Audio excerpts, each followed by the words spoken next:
Before the next episode of X Job Downloaded starts, I have a big favour to ask. If you've enjoyed any of our episodes so far, please can you click on the follow button on your platform. I'm on Apple, Spotify, Google, Amazon and YouTube.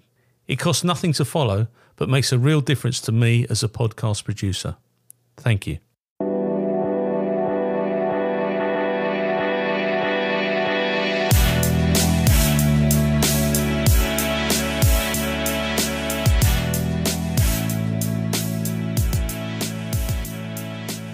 This interview has been tape recorded. My name is Paul Maleary and this is X Job Downloaded.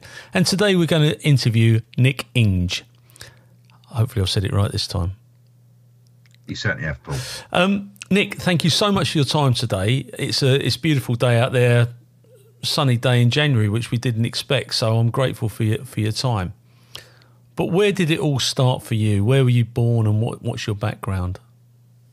Oh, blimey, I was going back a bit. Well, I'm 53. I was born in 1st of June 1969, so I'm a Gemini for what it's worth. But I was born in Southampton, and I'm a Portsmouth fan, so I'll keep that very quiet. Wow. So my dad was in the army, in the Royal Engineers, and we moved around for quite a bit of time between the UK and Germany, and then he put me to boarding school in Dover. So I did my formative years, I suppose, from age 11 to 18. Army boarding school it was, in Dover, top of Jubilee Way, if you know it, you come out the docks. And then I took a gap year, not knowing what I wanted to do, so I worked in various different jobs, including on a hovercraft between Dover and Calais and Boulogne, if you remember. As a steward, I was useless. But I ended up saving up a lot of fags and booze, which I then took to Newcastle Poly. So I went to Newcastle Poly for 3 years, did a drinking degree, and studied economics, come out of Newcastle Poly with a 2-2, which I was very proud of, and the kids take the mickey out of me. And then took another gap year, not knowing what I was going to do, thinking, and I went travelling around sort of Australia and ended up in Hong Kong. And then I was a cocktail barman in Hong Kong. My wife was backpacking and she was a waitress. There's a song there, Paul, if you want to sing it. There is, yeah. And then I ended up coming back to the UK. This was 1992, and with a view to using my economics degree to become a chartered accountant, because I thought money, business, finance, I'll do. And then anyway, day one, I was absolutely bored out of my brains, thinking this is not the job for me. And then I had a neighbour in the Met, and I had a neighbour in Kent, and the Met officer said to me, he said, Graham, his name was, I was still seeing him around where I live actually. He said, come out for me in a spin in an area car, in a Cavalier in the day. So we went on a late turn in Catford. I went, you're getting paid for doing this, Graham. This is amazing. So before you know it, I chucked my ticket in chartered accountancy and joined Kent Police in Feb 94. There you go. And I was the last intake to get, what do you call it? The housing allowance. Sort of housing allowance, that's it, yeah. So Feb 94. There you go. And that's my potted history of how I ended up joining the old bill. Wow. Portsmouth, interesting enough, one of the people on an earlier podcast, Paul Maleary, he'd done 24 years and 11 months, left Essex Police and went and worked at Portsmouth when Harry Redknapp was there. His story is absolutely fascinating. I would recommend it. And he through the highs and lows of Portsmouth. And the guy I play golf with his dad was a pro down at Portsmouth many, many years ago. It's interesting you say about the hovercraft, because there was a thing, there's only one hovercraft now other than the military ones, and that's the one to the Isle of Wight. Whereas as a kid, I always wanted to go on the one from Dover to Calais, and I never ever got on it. But it was as rough as guts, apparently. But so you joined Kent Police, went to Ashford Police Training School, I assume. I went there in 86, 87, which was quite austere at the time. But I think it changed by the time you got there, because we had separate dorms, boys in one, girls in the other. What was that like for you? It was. So I went to army boarding school, so I was quite used to the discipline, and it wasn't hard at all. I mean, all the marching stuff was a complete joke compared to what I'd been used to at school. We used to have to march to breakfast and have shooting lessons when I was 11. Did you? I was a whole different world. In fact, I had a beer with my mate in London yesterday, and we were talking about it, a mate from school. And when I went to Newcastle Poly, and I said, "What? Don't people march to breakfast?" I mean, it was like complete. It was complete. So when I went to Ashford, it was just, I say it was a doddle. But when I was doing some training, I got dropped on my back by a Thames Valley officer when I was doing Section 25 sort of protests on the zebra crossing, and it knackered my back, which wasn't great. But anyway, I got through my training and everything else, and then and I've got through my injury. Donkey, but it didn't set me back in terms of football and running, and it's an absolute pain, you can imagine. But so I went through Ashford, and then on my first posting, because you had all the mod things then, didn't you? So my first posting was Royal Tunbridge Wells, Darling, which is very nice. Lovely. Yeah. And then I went to Tunbridge and Sevenoaks, and then after about 3.5, 4 years, went into Intel because I was basically very chatty, and I got shooted by a bloke who was ex-traffic, and all we were doing was sticking everyone on for like loose batteries under Ford Escort bonnets, which is all very well, but they were getting really hacked off with it. But then when I went out on independent patrol, I wasn't sticking everyone on, and people were saying to me, "Oh, you haven't been too bad to me. I'll tell you what, do you want to hear about this bit of drug dealing, whatever, you know how it works." And then I thought, and then I started sticking a few Intel reports in, 4x4s in the day, not 5x5s they are now. And then there was a vacancy come up in Intel, not source handling them, it was field intelligence officers, they called it in Kent then.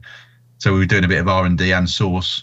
And then, anyway, these are questions for later on in the interview, I'm sure. But that's how I ended up joining the job, getting it from uniform into Intel. And then my career went from there, really. So when did you take your sergeant's exam? 2007, I think it was. 2006, and then something like that. 2008. Because basically, what happened was they split Intel between source and R&D, and I went down the source line. Right.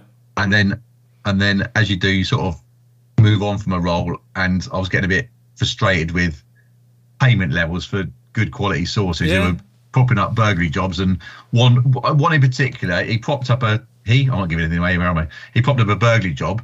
The governor said, there's no overtime for any foot surveillance tonight.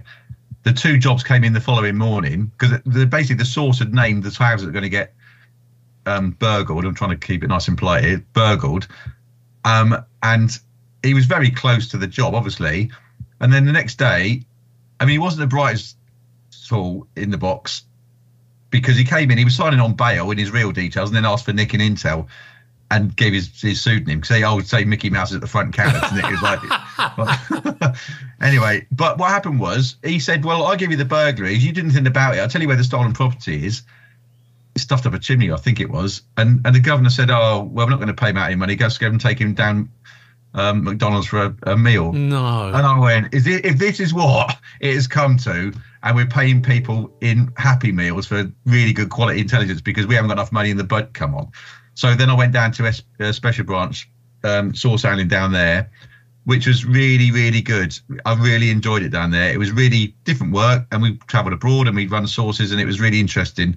But then everything's got a shelf life. And as I got older, I realised that maybe things weren't being, and I'd seen things in my career which maybe weren't 100% correct, as well as maybe supervisors who weren't as productive as they could be. I'm trying to be very polite, and I was thinking, I'm very lively. I was lively before the job, I was lively in the job, and I'm lively post the job. I'm never going to change, much to make people's annoyance, I'm sure, including my own half the time. But so I thought, I'll tell you what, I'm going to get promoted because I think I could do a better job. Someone said to me, if you can do a better job, put your money where your mouth is and get promoted. So I got promoted. Yeah, so I ended up 2007-8 it was, and I went back into uniform thinking, honestly, I was on an early turn. I couldn't even turn my radio on. I've been out of uniform for so long. I was putting my date of birth in. It was sad. But you mould a team, and my team looked after me. I went into uniform as a skipper, as a temporary at Medway, and we all looked after each other. And everyone's got their own skill sets. And my team, they were brilliant. But I couldn't do a breath test. I couldn't do my radio, but they looked after me. Then I did a year in uniform on section, and then got substantive, and then went into custody. And I won't tell you, you know what custody's like, but there's some real horror stories. No, in there. I don't, because I never actually did it. Didn't you? But one day, my mate, who I still go out drinking with, he's now a trainer in Kent Police. We were in source handlers together, and he said to me, "Why are you getting promoted, Nick? This is you got foreign travel, you got plain clothes, you get allowances, you got cars, you got really interesting job." And I went, "Oh, Martin, I said, I've had enough of this. Anyway, one night I was on nights in custody, and this bloke started eating his own excrement. Oh, right? Nice. Sorry if you just had your dinner breakfast, right. Or any of your listeners, all your ex-listeners now. And anyway, I wrote this statement out, and this, I won't even go into the detail. It wasn't great. And I emailed Martin saying, Martin, you were right. I'm on less money now as a first grade pay scale skipper than I was as a top of the scale PC with all the foreign travel and all the allowances. And then it went from there. Then what happened was there was a vacancy back in Source. Someone said, oh, there's a vacancy, Nick, do you fancy going for it? And then before you know it, I was a skipper in Source again. And then went from Source at level 1 and then into level 2 and back into SB and then back into level 2 or that way around or something like that. And then finished at level 2 in Source, put it that way. So when you were a PC doing source handling on SB, had they moved into the human trafficking element at that point? Yeah, that was when the IRA had sort of the threat had diminished, put it that way, and the security services are going away from traditional type stuff they had been doing into organised crime.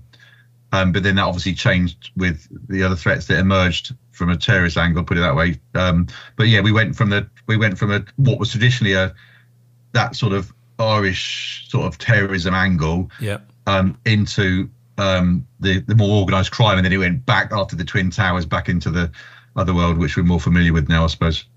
Yeah, and there's an intrinsic link between the human trafficking, the CT world, and organised crimes. You know, there's a huge link in there. Yeah. When you became a source handler, and you've already described the skills that you've got, but things changed in around 94. Because shortly after that, we had the Essex Boys, which had a massive impact in the way that informants were handled. And I don't know if you're aware, but in 95, when the 3 people got murdered in the Range Rover, Tate, Tucker and Rolfe, by Worms and Steele, the informant at that time was on that job was a guy called Darren Nichols. And Darren Nichols was the man that drove the killers to Rettendon and where they executed the 3 in the Range Rover. Well, unbeknownst to me at that time, I was a DC, Darren Nichols was an informant in our office. You see, so the ad hoc manner in which he was dealt with, when that all came on top, that's what reformed or restructured the way that informants nationally, because they took out the bad practice, went to good practice, and nationally they changed, all because of the way that he was being run as an informant. Yeah, absolutely, yeah. And I've got, and you know, people that call it the good old days in whatever wasn't just source handling. I'm going, yeah, the reasons why it was the good old days is because there was no restrictions a lot of the time. And what happened was they brought in all the restrictions because people were kicking the backside out of the stuff they should have been doing. And I'm not criticising that era at all, but things evolve and change. And I even saw it in my career in source where things evolved from having very basic contact sheets, as they call it, through to, you know, very sophisticated computer systems whereby which stuff is logged, put it that way. And it changed, and it's probably changed since I left as well. In fact, I know it has because I've still got a lot of mates in it. But, you know, things evolve, and every generation sees its own set of eyes. But certainly what prompted me, like I mentioned a minute ago, to get promoted was seeing bad practice. And then what happened was the team then gets tarnished with that bad practice because it's one person doing it wrongly. Hold on a minute, this team must be looked at. Hold on a minute. And it wasn't just on one occasion, it was on a few. And then in hindsight, maybe I should have spoken up about, and maybe that's what I do now, you know, in terms of a business, but I should have spoken up and called people out. But I'd seen supervisors either turning a blind eye to it, in my opinion, not supervising closely enough, because it's fraught. You know, if sources are going to grass their mates up, or so-called mates, they're going to grass you if it all goes sideways. And I saw that on a few occasions. And I was thinking, right, if I'm a skipper, I'll do it all properly. That's back in uniform and in source as well. I'm not, you know, Mr. Policy, but we do it all properly because, and that's what I used to say to my teams, the reason we're doing it like this is because I've been on the back end of bad decisions and people taking shortcuts, and then it goes sideways and people go, hold on a minute, and they start putting swipe cards and doing telephone records. And I don't want to be part of that, because what happens is as a supervisor, and you know, because you were a few ranks higher than me, they'll come looking at you. What were you doing, Paul? What were you doing, Nick? Yeah. And your name's above the door, and then you end up in PSD and get looked at because you weren't doing your duty. And I didn't do it for the money, because you certainly don't do it for the money. Certainly as a skipper or the pension, it's not worth anything. Well, a little bit, but it's not life-changing amounts of money. I did it because I was getting frustrated, and that's why maybe and I used to say to my teams as well, and I'm very driven before, during and after the job, and I say to my teams, we're going to be the best source unit in this county, let alone the country, and if you don't believe it, go and get a job somewhere else in this force. And if you don't get this, and go and do that cell intervention, go and bump them in the street, put a phone call, because if you don't get them today, you might get them in 6 months, you might get them in a year, and because they might need help at court, or they might need some cash, or they might need some element of revenge, and they remember people. They remember you being nice to them, or plopping that idea. And it's no different from selling in a business now. But and we used to sell people trust. In what I'm doing now, I'm selling something else. I am selling trust, but we used to sell trust. I said to our source handler, I said, you could be on the best source handling course with the security services and going through all that sort of stuff, which we did, and you might think you're Johnny, big shoes, but if you don't sell yourself to that person who doesn't know you from Adam, they're never going to tell you who's doing the burglary or the next opera, whatever it is. So don't. And if you think you're James Bond, go and get another job, because you're nothing sexy. All you're doing is speaking to people, writing it down, and passing it on to someone who can hopefully do something with it. That's all it is. Nothing. It's not rocket sciences. And if you think it's something special, go and get a job on the high street on section on Friday night and see what real work's about. Yeah, and they go, the computers have crashed. Well, do something else. We can't. Oh, come on. This is. Anyway, I'm very lively, Paul, as you can probably tell. Yeah, but I used to get frustrated in the job. I get it. And I think the strength of supervision, I think that the British policing is in a massive problem at the moment because, well, there's a couple of things we've mentioned. One, regional training schools. If you had regional training schools again, if we had our Ashfords back, some of the characters that have recently hit the national news would have been weeded out. They'd have been identified early doors. The selection process around face-to-face. I mean, we're doing this interview over Teams, but it's all about online. There's no face-to-face. There's no personal interaction. No one's walked through some of these people's houses, through their front door and thought, oh, this is a bit odd. There's a cannabis growing there, or he's got some inappropriate stuff laying on the side. Do you know what I mean? But that's what's happening. And everybody wants to be their friends. And you, as a supervisor, you have to adapt and you have to change your style. And it's about that, come on, guys, let's get a grip here. You're getting paid good money to have a lot of fun. And it is absolutely fun. And the other thing is the communication skills, because I think that is lost so much. Yeah. I dread to think we've had it where my wife witnessed a fatal road collision and the guy took a statement from her over the phone. How on earth do you get that added information if you don't have personal interaction? And I get it, there's not enough cops, I understand that. But there are some jobs where you have to meet the public. And I used to say to my guys, if you're too scared to go out, what have you done this week, DC such and such? This, that and the other. Have you been out yet? No. Well, what do you think your suspects are going to give themselves up? They're going to surrender to this police station. If you're not going to use your warrant card, give it to me and I'll get a box of cornflakes in and they'll do exactly the same job. Yeah. But that's the truth, because detecting, preventing, or prevention and detection are the key things. You know, making sure that vulnerable people are safe is actually going out and meeting the public.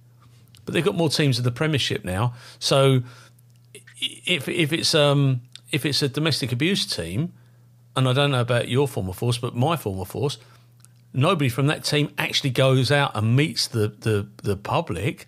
They're there to process the pieces of paper that come from the poor PCs that are attending these jobs. Then they go into the safeguarding element. And, you know, I get it, but everyone becomes too prissy and they become job snobs. Oh, absolutely, yeah. And they're own little silos. And this is not job bashing at all. And they do I'm not. Really hard job and stuff. But what happens if you don't get the culture right inside the job? Then when you say to them, "Oh, can you go and do this?" They're not going to. Do you know what? I'm not going to bother. And I remember, you know, like in your career and people listening, I'm sure they've got their memories and of incidents of certain things. But there was a skipper once who said to me, in terms of my staff appraisal, he'd written it up, he typed on the computer. And then he said, "Oh, yeah, Nick, what do you think of this?" Looked over his shoulders, That's just, oh, that'll do. I was thinking, hold on a minute, I've just worked for you for a year. You don't know what my career aspirations are, if there's any issues in the office, what I think of you.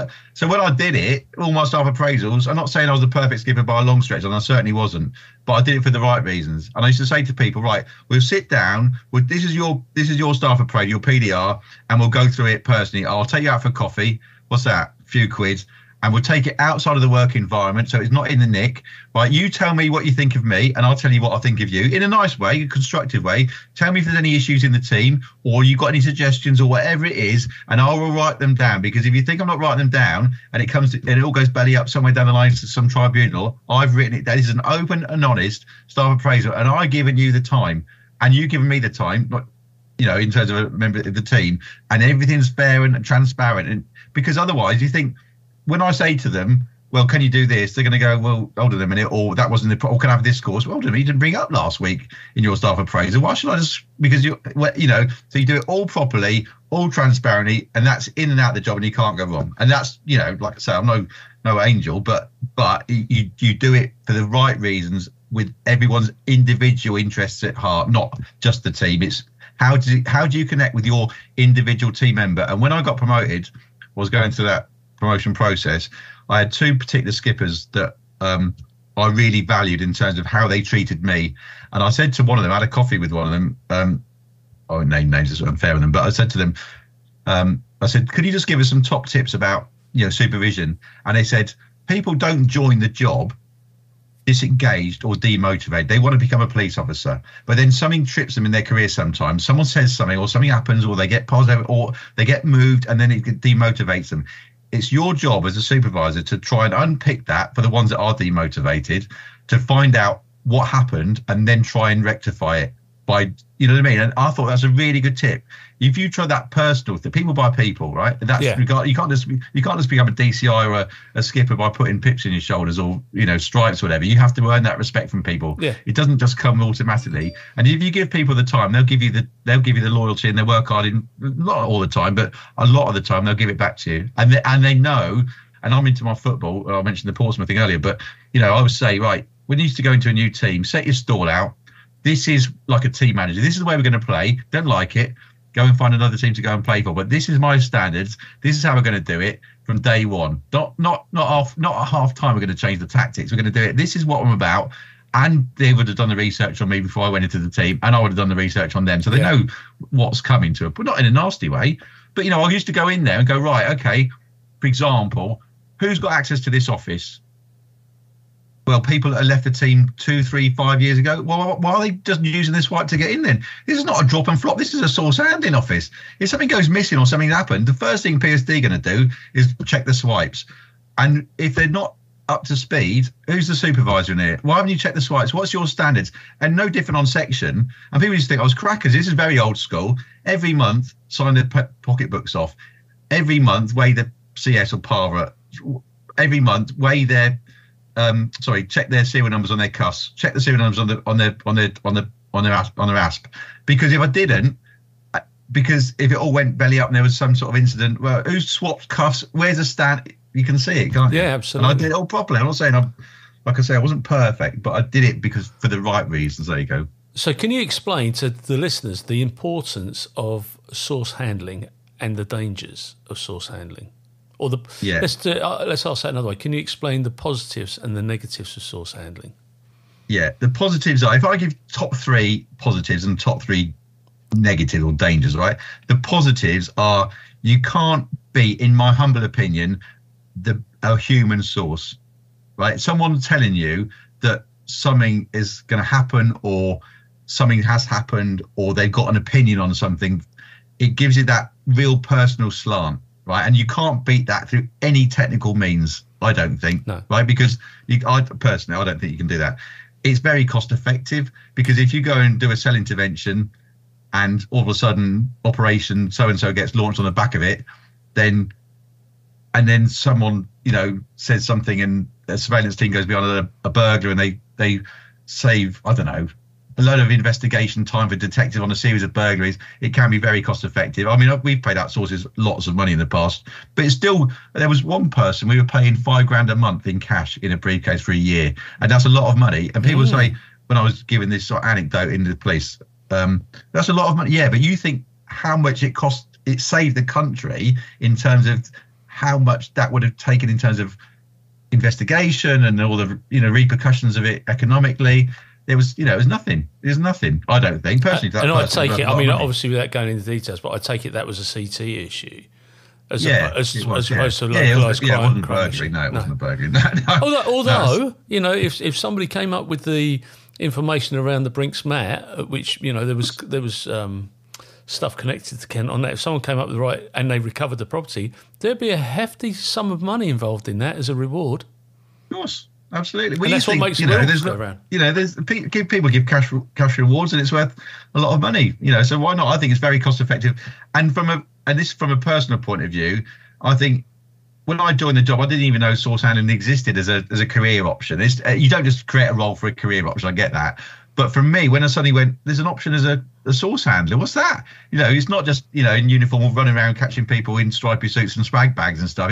It's something different. And I tell people now about career, and look, in hindsight, I look at the Met, and I mean, the career options are far bigger in the Met than they are in Kent. And still obviously. But I think from a career option, I think from me, I'm never going to be kicking in doors and shouting and firing guns and all this sort of stuff. But for me, in my personality, certainly, it gave me that creative outlook in terms of the job, because we could give pseudonyms, put people through surveillance routes, and basically create your own policing world with very tight parameters. But it gave me that element of which I didn't get certainly in a uniform role, because you're getting told to go from call to call to call to call to call. And it's very much more reactive, but it's a proactive, creative way, which makes my mind tick, I suppose. But yeah, that's the three positives. The negatives are you get sources that if they're going to grass the mates, like I mentioned earlier, they can grass you up. So they can give false information, so you can go off on a bit of a thinking down a rabbit hole, because that's what happens.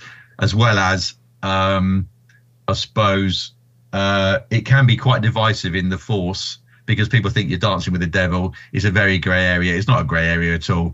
It's very, very clear. And I used to say to sources, I said, look, this is a business relationship. This is nothing more than that. I'm nice enough and you're nice enough. If you give the information, great. We will reward you as best we can. We can't make any promises. However, if it's wrong and we find out, then woe betide you. But we shake hands and walk away. But we do it all professionally. And this is not matey, all of a sudden go around each other's houses or do something on the side. Come on, this is not about that at all. And that is, and then you get that sort of status drift where some handlers think they're God's gift and they get too pally with them, and then they end up on holiday. Or in one case, I won't name where it was or who it was, but one of our colleagues got a source pregnant, right?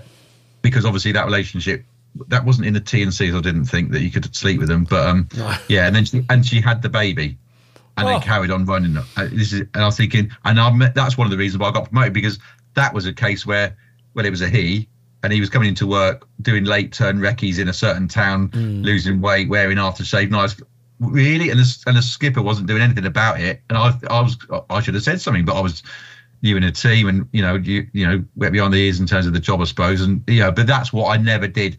Going back to sign off pocketbooks, right? Okay, these are the standards. This are the values. You think you're going to try and have me over?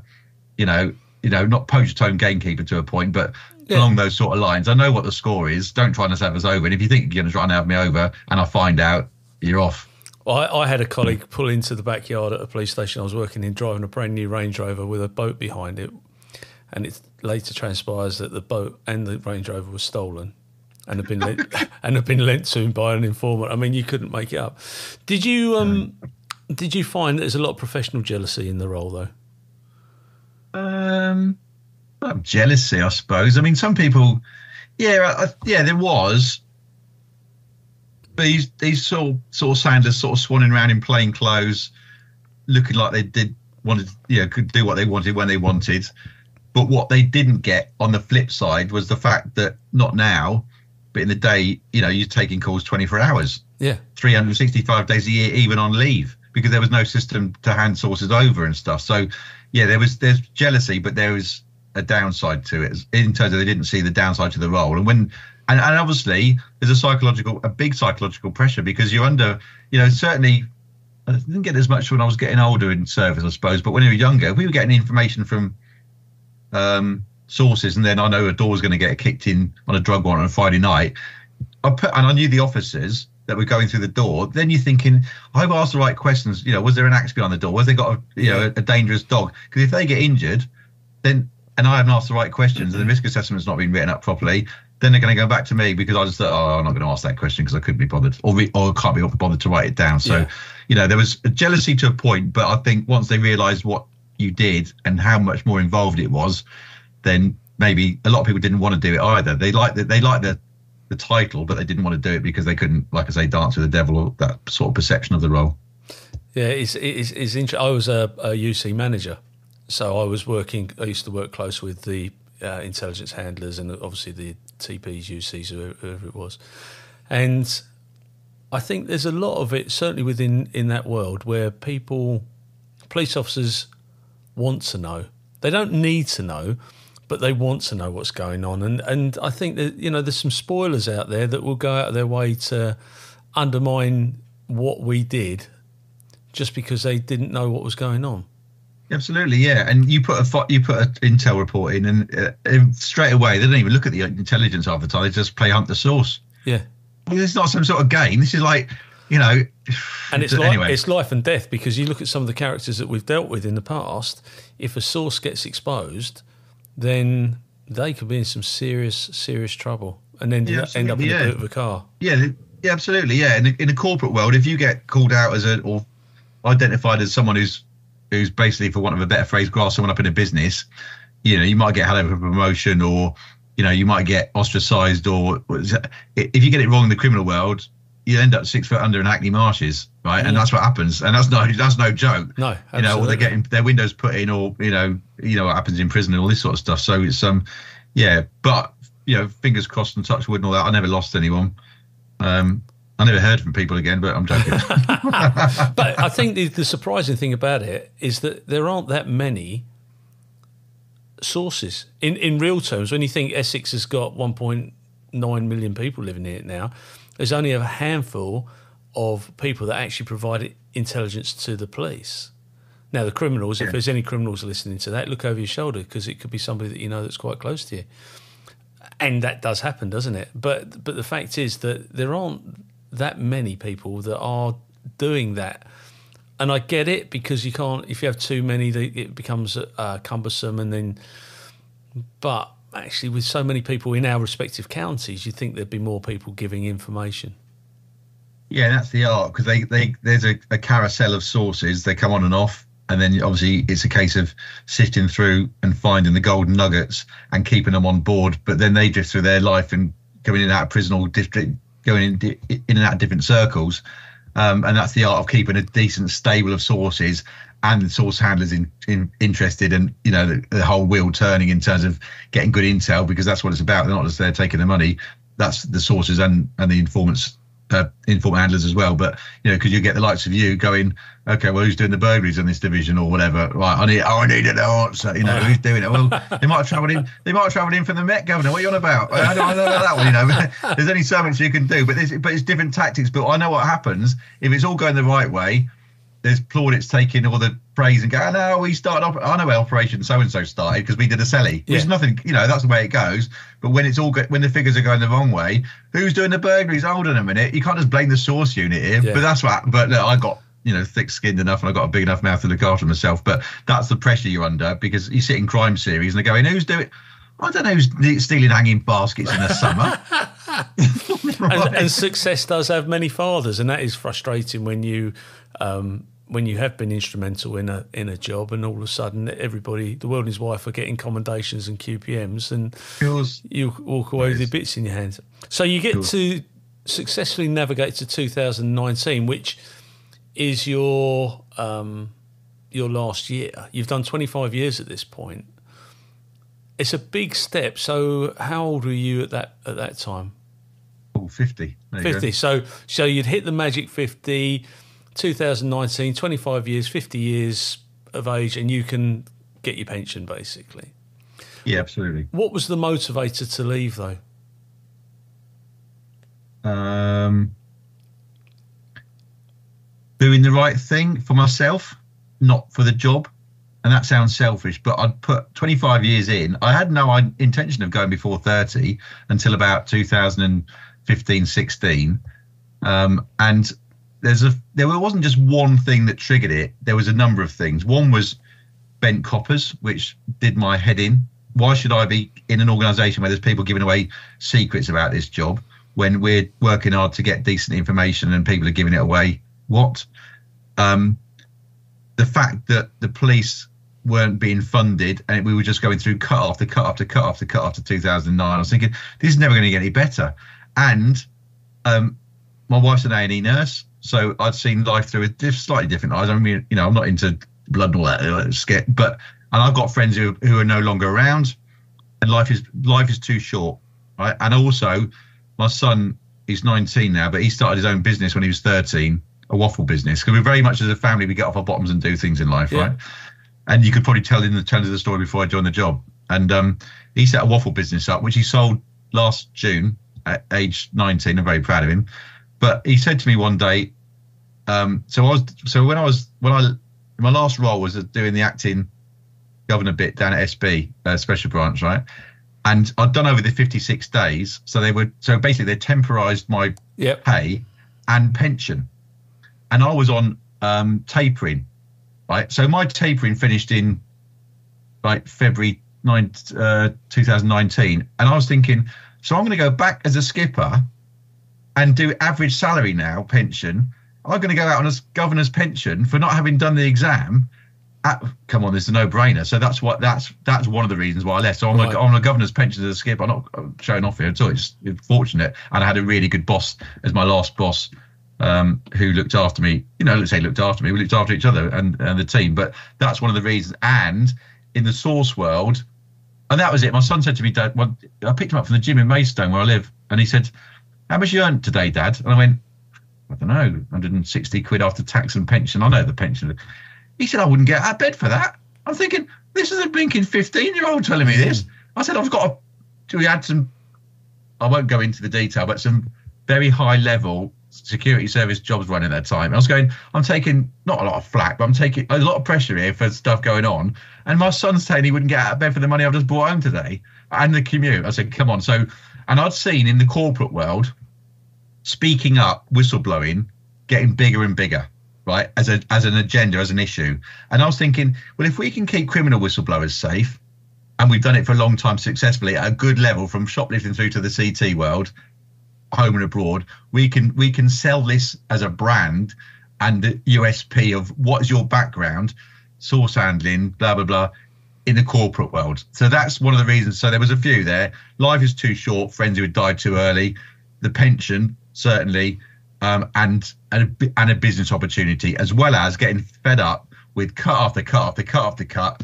I don't want to be. And this is very crude. I used to sit on the toilet at 6 in the hearing another bad news story about the police. I'm thinking, look, they do a fantastic job. Why do I want to keep working for this organisation that's getting this really bad press? I want to be the master of my own destiny here. I don't want to end up just doing a lot of work for someone to get another promotion on the back, which is fine. That's the way it is. But it's all a combination of age, personal circumstance, and wanting to do something different, but use my skill set that I'd experienced and gained, and I'm very grateful to it for the job that gave me the skills that I've got now, I suppose. And I certainly wasn't this confident. I'm not cocky. I'm no better than anyone else on this planet, but I certainly wasn't like this when I joined the job at 24. But as you get older, I got more thicker skinned, more experienced in life and in career.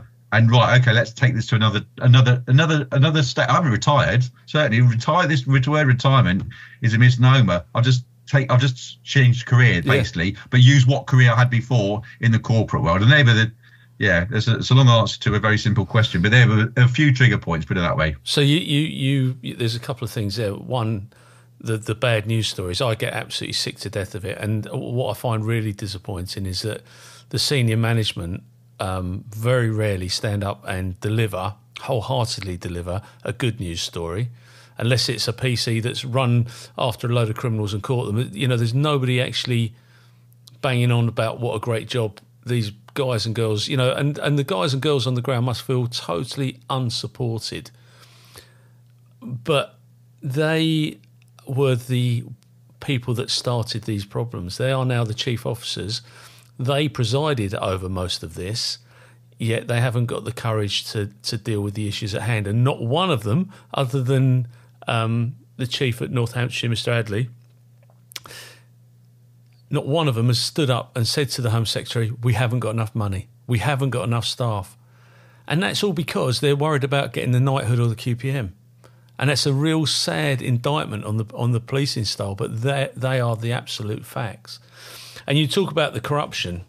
I mean, so why do you think, I mean, I've got my own views on some of this, but I'm going to ask you yours, but why do you think people were selling your information or giving your information away? What was the motivator for them? Selfishness, and probably more kudos from the people that they're mixing with than they were getting in the job. And maybe it's a combination of relative lack of income to what they were getting before, because obviously they're paying more into their pension, no pay rises, getting fed up with a job, getting more money out of people, and maybe an element as well of friendships that they'd had when they were at school, that because they weren't being posted around different parts of the county, those relationships were getting too close and had gone on for too long.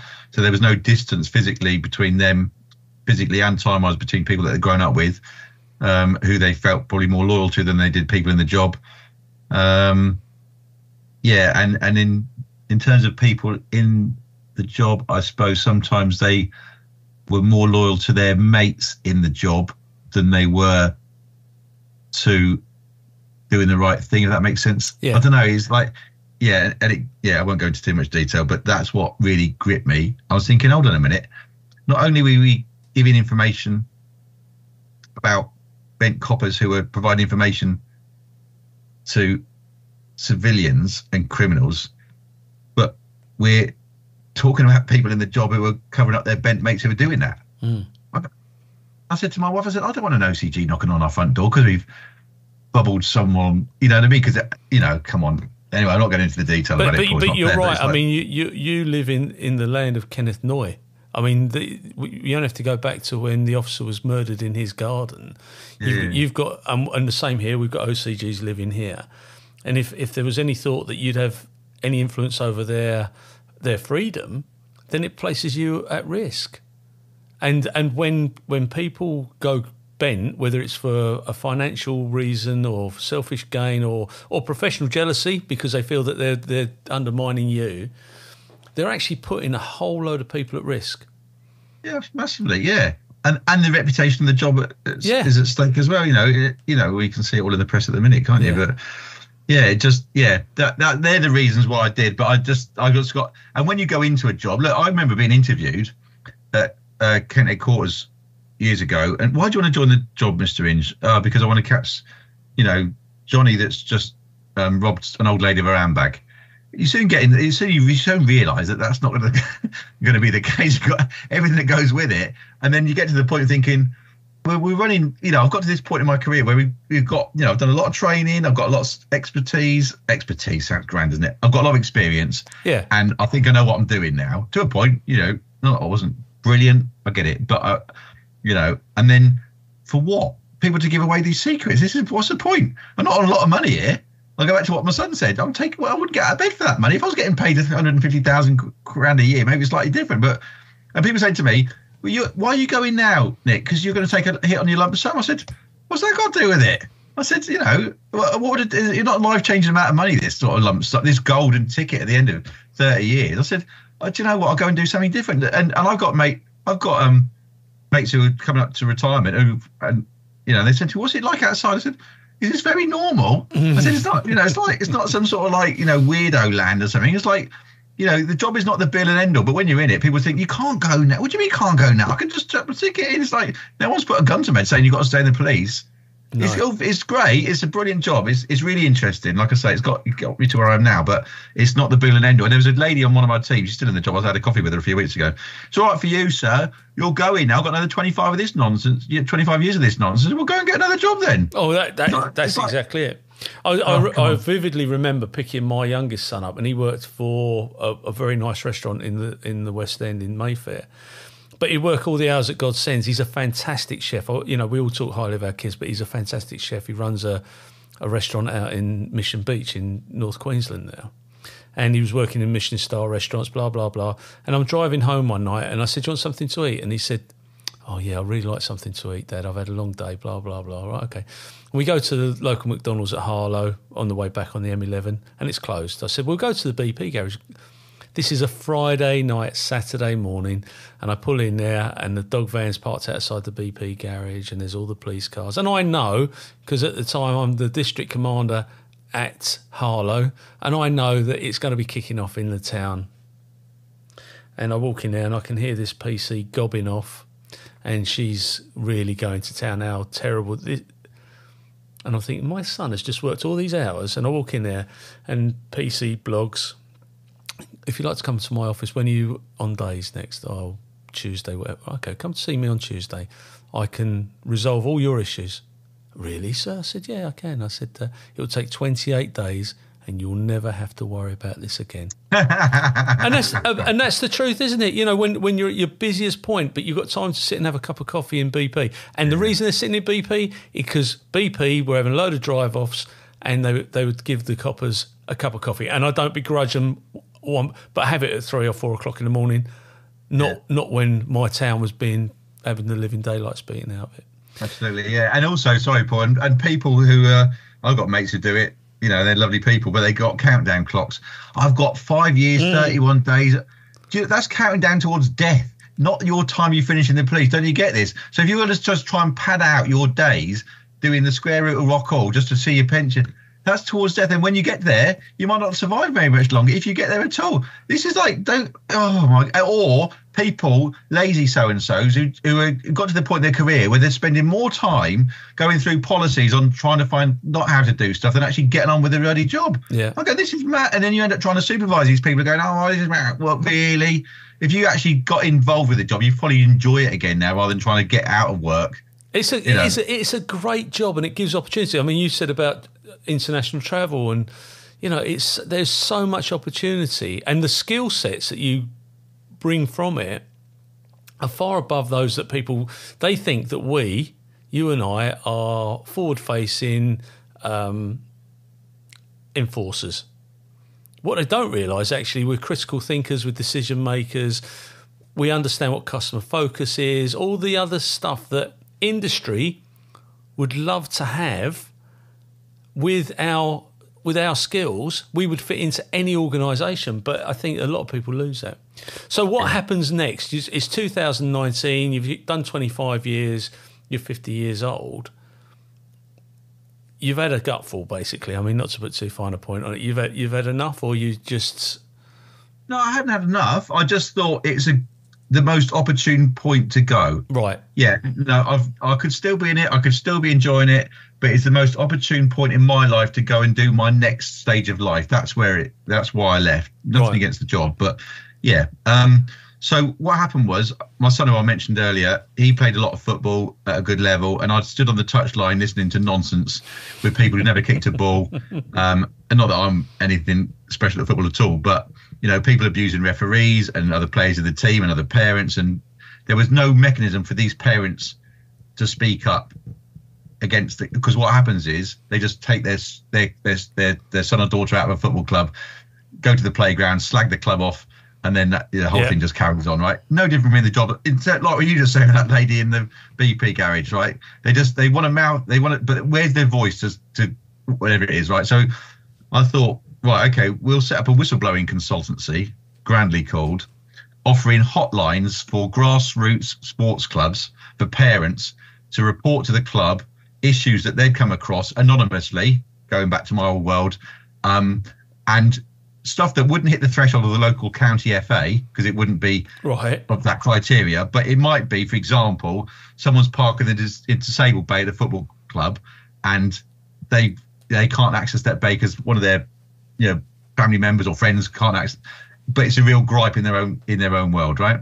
So we started doing that, which is successful for a little bit, and then someone said, well, what's your story? And I said, well, I used to be informant handling. Well, that's really different. It's not sexy. It's not. I'm no James Bond, honestly. If you come, and this is one of my lines I use now, Paul. If you saw me coming out the English Channel in a pair of Speedos, it's not a pretty sight.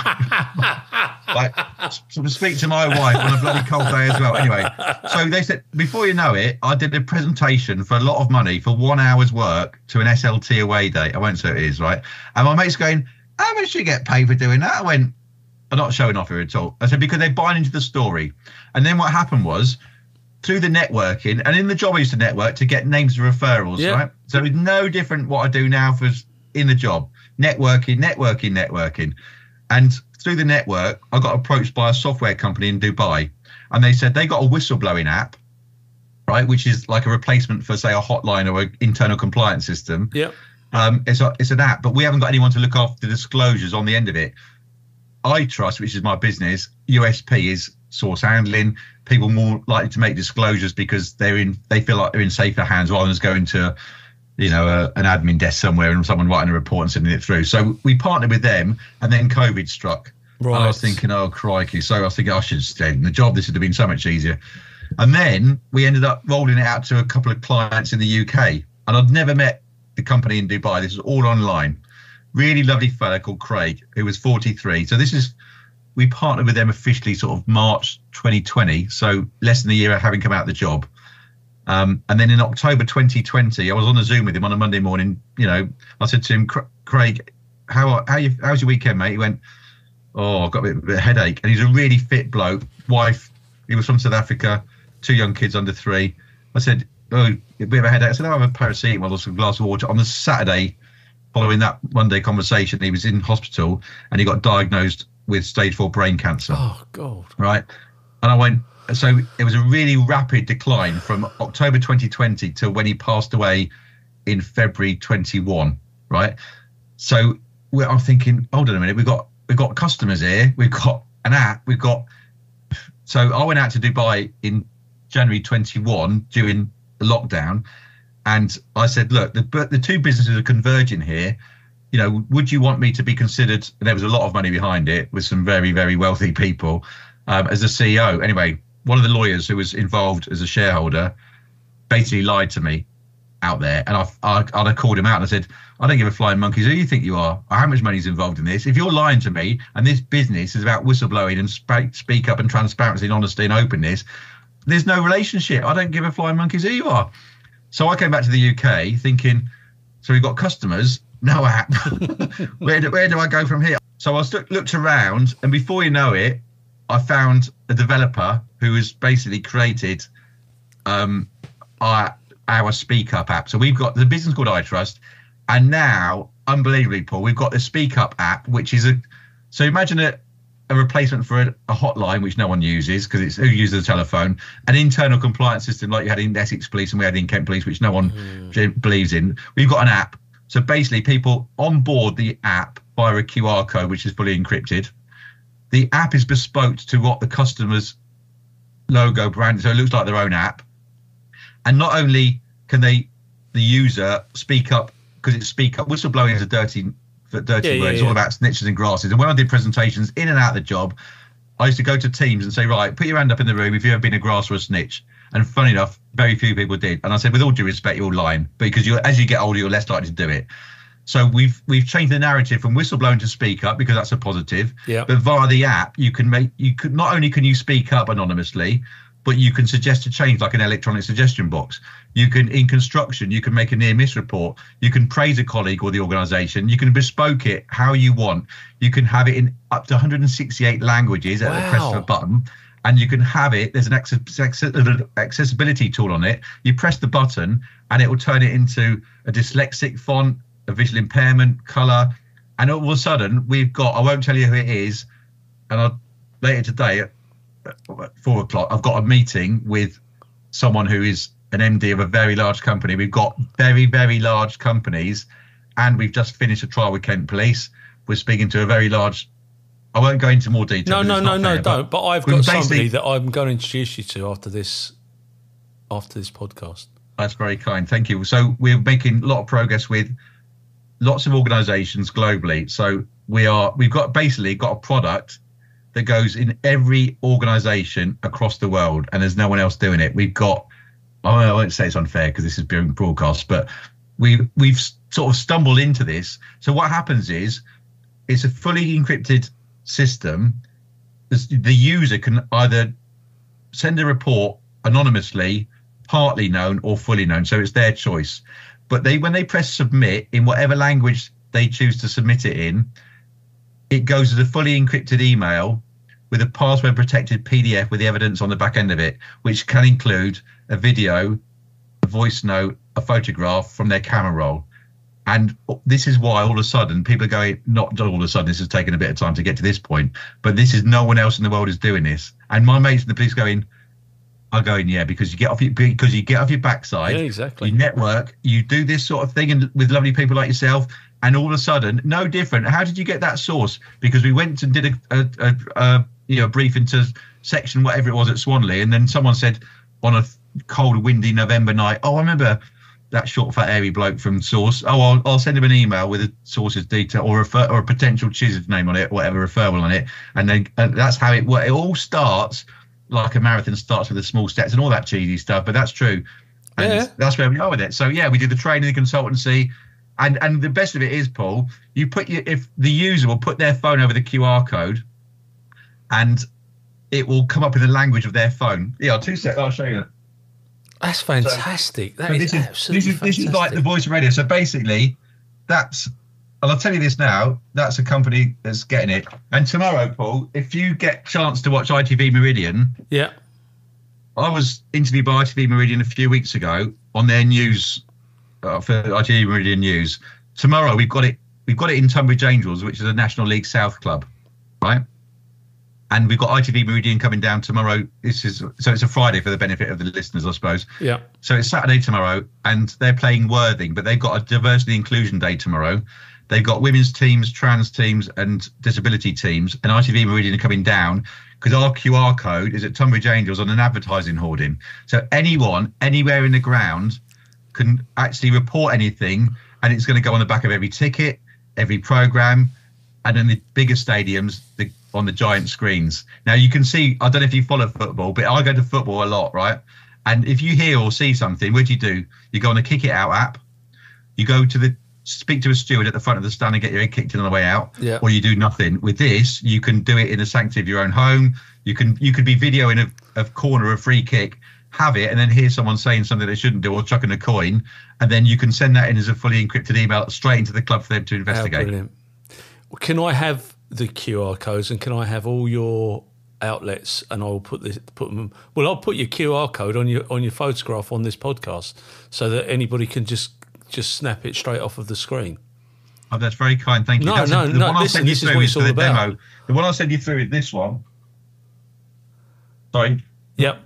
I'll rustle it for the purpose of the podcast. Yeah. But that's our iTrust demo poster. Yeah. Cool. But any report will come through to the iTrust inbox, put it that way. But what I would say is, and this is a bit of a,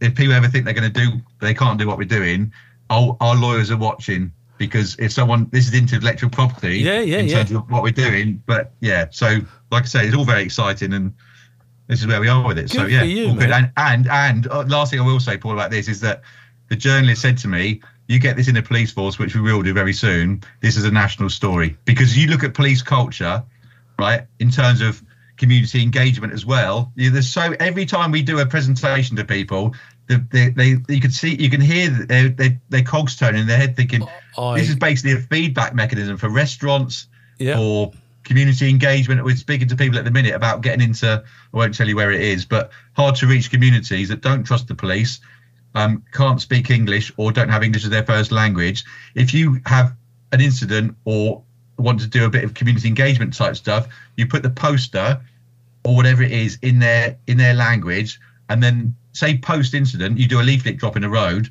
Did you see or hear anything? The report can go out into the intel manager's inbox, the evidence manager's inbox, whatever, investigative inbox. Powerful stuff. And it is about empowering the public, because, and I will always say this, the police will only respond to the information that they're provided with. So when somebody sits there and says, "Oh, there's no point in telling the old builder, they'll do nothing with it," well, they can't do anything if they don't know about it. And if this gives them the opportunity to report it, then happy days. I mean, it will revolutionise some working practices. And I've got a couple of people at the conclusion of this interview. If you can just hang on, because there's some people that I will introduce you to, and we'll talk about it outside. That's very kind. I will say as well, I've also got a community interest company, a not-for-profit, right, called Worldly Wise, and it's very close to my heart, which I'm the co-founder of. And I'll do a quick plug for it. So basically, my daughter left school in Maidstone 2019, was going to go on a gap year, and the fella that trained me when I joined the job in judo sticks and wooden sticks of the day, is a fella called Travell Henry, who's a really lovely fella, very successful, expert witness in conflict resolution, put it that way. And I said to Travell, I said, look, our daughter's going traveling with her two friends off to Nepal and Southeast Asia, and her two friends have never been outside of Europe. Could you put together a bespoke course for Eleanor and her two friends? So basically they did half a morning of cultural awareness, and then the afternoon was physical safety, right? And I said to the girls, bearing in mind they're 18 at the time, if it's one thing that keeps you safe in the middle of nowhere, then as parents, it's not about us, we're not traveling, but that keeps you safe. Yep. And they loved it. And before you know it, people said to us, well, why don't you do this for drugs awareness for young people? Why don't you do this for gap year travel? So now we've got a team of 70 volunteers who go into schools across the southeast and a bit further afield sometimes, giving and we call it Worldly Wise advice to young people about, you might be 16, you might have issues going on at home, you might have a disability, you might not be academically able, but if you have the qualities in life to go through life like you have and I have, that will get you somewhere where you hopefully will want to be, right? And it's free. We never take any penny out of it. We never want to. And we've got this real traction now of it, and lovely people all doing it for the right reasons. It's really good. Well, I can help you with that as well, because I run a volunteer group across the UK. I've got 7,000 former police and military personnel signed into my social media. That's just on one part of it. And we promote voluntary and charities on that to see if we can get some traction and get more people involved. So if that's something you want to talk about as well, we can help you with that. Absolutely. And last but not least, you are an author. Now, I know you've got to go to your next meeting and there's pounds, shillings and pence involved in that, but you're an author. What was the inspiration of becoming an author? An author. Well, do you know what? So I always thought, I can't put shelves up, speak to my wife, right? What's my legacy on this? What's my legacy on this planet? I always thought, and everyone said, everyone's got a book in them. So I thought, right, if we're going to set a business up, I'll write a book. So when I was in the job, I know how lonely it is for people when they're in a bad way, certainly criminally, as well as in the job, to speak up. And I thought, if I can write a guide to what it's like pre, during and post speaking up, right, then, and it's a crutch for people at 3 a.m, where do I go with this? Because it just goes around your head. Yep. Then hopefully I've made a difference. It sounds really cheesy, but it's true, right? That's why we joined the job, to make a difference. And so I wrote a book, and if I can write a book, Paul, anyone can write a book. So I wrote this non-fiction, which you'll find on Amazon, called Exposing the Truth, Whistleblowing Uncovered. And we've got 43 top-rated reviews now. It's been out a few years now. Brilliant. On Amazon, right? And they're not all by my mum, the reviews, by the way. Stephen's right. And then I won't go into too much detail, but then I thought, do you know what? I'm going to write a fiction called Jeopardy. Right. And I will say no more than that. But that's now got 32 top-rated reviews. And if I can write a fiction and a non-fiction and get decent reviews and publish it on Amazon, self-publish, this is not a public, then, and I won't say any more than that about Jeopardy, put it that way, but we'll have a conversation offline. Yeah, no, right? that's absolutely fine, mate. But so if I can do it, and I suppose the whole, going right back to what iTrust is about and what Worldly Wise is about, and you mentioned it earlier, it's about empowerment. It's about creating something from nothing, just a thought. So we've now created some software whereby people can speak up, suggest a change, do whatever they want, report a near miss in construction industry anywhere in the world, and they feel better for doing it. It empowers them. Worldly Wise is about empowering students, which we've done for 2.5 years now, and we continue to do it, where one young person goes, do you know what? I had a talk by someone from a thing called Worldly Wise in 2021 or 22 or 23. And do you know what? That really resonated with me. And you've got people in your life, I'm sure, and I have in my life, where they've inspired me, and I've put a big bit of Nick Inge in there as well, sadly, for a lot of people. But you know what? You make your own life, and you make your own luck, and you get on with it. And if it's not a failure, it's a learning curve. You use that for your next phase. And like I said, I'm not the new Messiah, certainly not. But if ever there is proof that you can get off your bottom and do things in life, post job, which this is about, right? Or if you're in the job and you want to think, do you know what? I'll give it a go. Just give it a go, because life's too bloody short, as we already know. So sorry, I won't swear, obviously. No. You're fine, mate. Well, listen, I appreciate your candour. I appreciate your time, and I can't wait to sit down and have a cup of tea with you in person. I will come across that bridge, because I think there's a lot of stuff there that you've spoken about, and I think I've got some people that I can introduce you to help you out.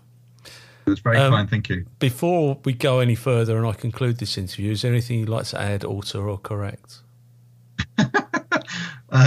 Well, the only thing I would like to say is thank you for this opportunity and having me on and giving me the time and to share our story. And it's not about wire darting, it certainly isn't. But if it helps some people and we can connect after this, which we will do, I know, and help each other, then that's what it's about. And and if anyone's out there that wants to get in touch and have a chat, and they're not sure about the future or whatever, and I can give them a bit of a steer, then I'm more than happy to do so. Nick, thank you so much for your time. That was absolutely brilliant. I look forward to speaking to you soon.